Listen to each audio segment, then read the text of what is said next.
D का मतलब है डिटर्मिनेटिव्स, क्यू का मतलब है क्वांटिटी, ओ का मतलब है ओपिनियन, एस का मतलब है साइज, ए का मतलब है एज, एस का मतलब है शेप, सी का मतलब है कलर, ओ का मतलब है ओरिजिन, एम का मतलब है मटेरियल और पी का मतलब है पर्पस। अस्सलाम वालेकुम। आज हम इस वीडियो में ऑर्डर ऑफ एडजेक्टिव्स करेंगे। अक्सर आपने देखा होगा कि एक नाउन होता है और उस नाउन के लिए 2, 3, 4 या 4 से भी ज्यादा एडजेक्टिव्स यूज हो गए होते हैं और फिर हमने देखना है कि कौन से एडजेक्टिव को हमने पहले लगाना है, कौन से को दूसरा और तीसरा, इस तरह यानी कौन सा ऑर्डर हमने फॉलो करना है। ये बहुत जरूरी है आपके लिए टेस्ट देने के लिए किसी भी कम्पिटिटिव एग्जामिनेशन में, कि आपको ये पता हो कि कौन सा एडजेक्टिव पहले लगाना है और कौन सा इसके बाद में। ठीक है, तो आज का पूरा वीडियो जो है it's all about the order of adjectives. देखिए, मिसाल के तौर पर एक मतलब टेबल्स की बात करते हैं, मेज की बातें करते हैं हम, और मेज के लिए हमने बहुत सारे ऐसे एडजेक्टिव्स यूज किए हैं। तो हमने कौन सा एडजेक्टिव फर्स्ट लगाना है और कौन सा सेकंड। तो आपके लिए मैंने निमोनिक्स लिखा है, यानी शॉर्ट फॉर्म लिखा है। हमारे पास ये होता है डी क्यू, ये अपने पास नोट कर ले, डी क्यू, और फिर है ओसास्कॉम्प, डी क्यू ओसास्कॉम्प। इसका मतलब क्या होता है? डी का मतलब होता है डिटर्मिनेटिव्स, डी का मतलब होता है डिटर्मिनेटिव्स। मैं नीचे लिखता हूं, ठीक है, डिटर्मिनेटिव्स या डिटर्मिनर। इसके बाद आप देखें क्यू है, क्यू का मतलब है क्वांटिटी, क्यू का मतलब क्या होता है? क्वांटिटी। अब मैं इनके लिए एग्जांपल्स भी बताता हूं, ठीक है। क्वांटिटी, मिसाल के तौर पर डिटर्मिनर्स हमारे पास कौन से वर्ड्स होते हैं, जैसे कि मिसाल के तौर पर हमारे पास जो आर्टिकल्स होते हैं, ए है, एन है, दी है, ठीक है ना, आइदर है समटाइम्स। तो ये सारे डिटर्मिनेटिव्स है, यानी अगर नाउन के लिए ये वर्ड भी यूज किया गया हो तो सबसे पहले आपने क्या लगाना है? डिटर्मिनेटिव स्टार्ट करना है, यानी ए से आपने उस सारे फ्रेज को स्टार्ट करना है, दी से स्टार्ट करना है, एन से स्टार्ट करना है, वगैरह वगैरह।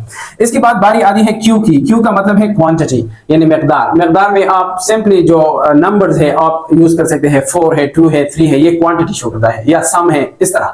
तो जब ये वर्ड्स भी शामिल हो, फ्रेज का हिस्सा हो, तो फिर आपने उन आर्टिकल्स के बाद, डिटर्मिनेटिव्स के बाद आपने क्या लगाना है? सम लगाना है, 4 लगाना है, 2 लगाना है, ठीक है। ये हम इन जो मैंने जो एडजेक्टिव्स लिखे हैं, जो वर्ड्स लिखे हैं, इनको हमने यहाँ ढूंढना है और फिर एक खास फ्रेज हम नाउन के बारे में, जो टेबल्स है उनके बारे में हम बनाएंगे, ठीक है।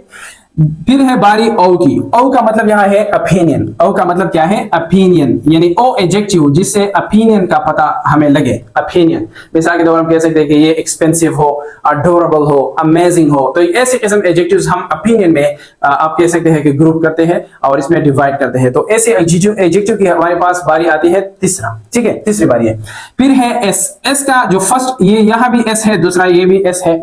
इस एस का मतलब होता है साइज। इसका मतलब क्या होता है? साइज। तो ये भी मैं लिखता हूं, ये हमारे पास हो गया साइज, ठीक है ना। फिर है बारी आती है ए की। ए का मतलब है एज। अच्छा, साइज में ये आप लिख सकते हैं कि ये स्मॉल है, बिग है, लार्ज है, इस तरह ये सारे साइज में आप इंक्लूड कर सकते हैं। एज में आप मिसाल के तौर पर ऐसे एडजेक्टिव्स लिखेंगे जो जिससे एज का पता हो। मिसाल के तौर पर एज में हमारे पास न्यू आ सकता है, ओल्ड आ सकता है, वगैरह वगैरह, ठीक है। और फिर दूसरा एस जो है, इससे शेप मतलब है, ठीक है, शेप। शेप मतलब शक्ल। शेप हमारे पास आप कह सकते हैं कि it can be round, it can be rectangular, triangular, square, ये सारी शेप्स है, ठीक है। और फिर है सी। सी का यहाँ मतलब है, आप कह सकते हैं सी का यहाँ मतलब है कलर।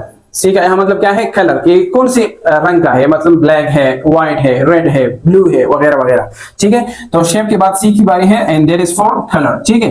कलर के बाद अनदर ओ है, और इस ओ का मतलब है ओरिजिन। ओरिजिन का मतलब क्या है? कि ये चीज कहाँ बनी है। मिसाल के तौर पर पाकिस्तानी है, इंडियन है, अमेरिकन है, ठीक है ना। या आप कह सकते हैं कि ये कोई किसी और कंट्री में बना है, मिसाल के तौर पर इटालियन है। तो ये सारी जो है ओरिजिन शो करते हैं। ओ का मतलब है ओरिजिन।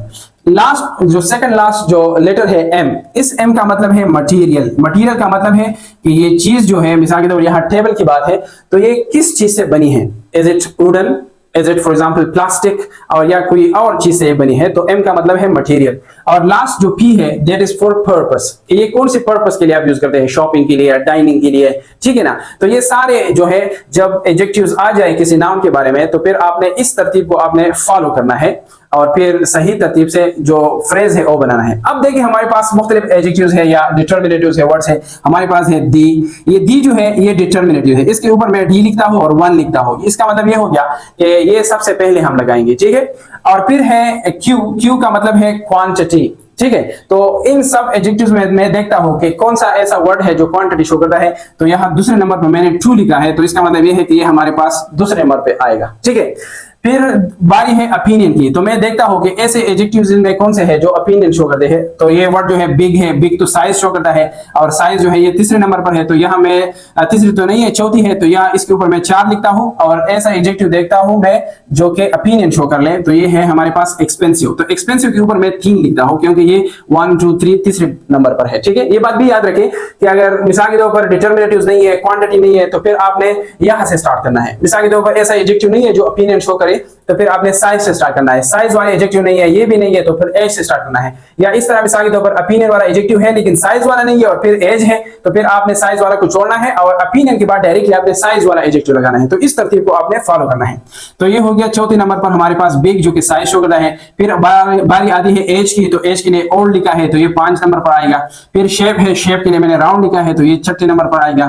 फिर कलर है, कलर के लिए रेड है, तो ये 7वें नंबर पर आएगा। ठीक है, फिर ओ जो है यहाँ ओरिजिन है, तो यहाँ पाकिस्तानी है, ये 8वें नंबर पर आएगा। ठीक है, फिर हमारे पास है ओ के बाद है मटेरियल, और यहाँ प्लास्टिक मैंने लिखा है, तो ये आ गया 9 नंबर पर। और आखिर में पर्पस मतलब डाइनिंग है, तो ये 10वें नंबर पर आएगा। और फिर है टेबल्स यानी मेज यानी नाउन, इसके बाद आएगा।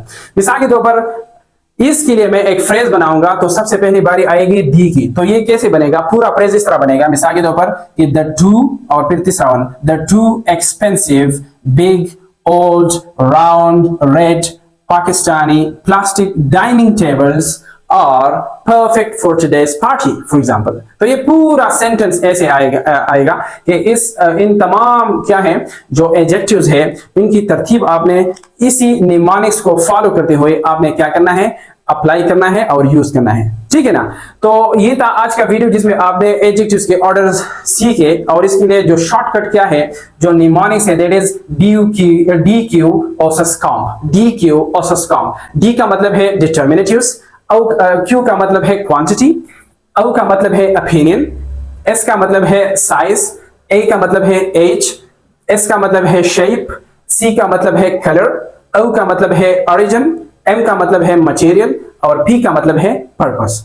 तो ये था आज का वीडियो। उम्मीद है आपने कुछ नया सीखा होगा। अगर ये वीडियो अच्छी लगी हो तो इसके ऊपर कमेंट्स दें, इसको लाइक करें, और अगर मेरा चैनल अभी तक आपने सब्सक्राइब नहीं किया है तो उसको भी सब्सक्राइब करें और बेल आइकन दबाएं। Thank you for watching.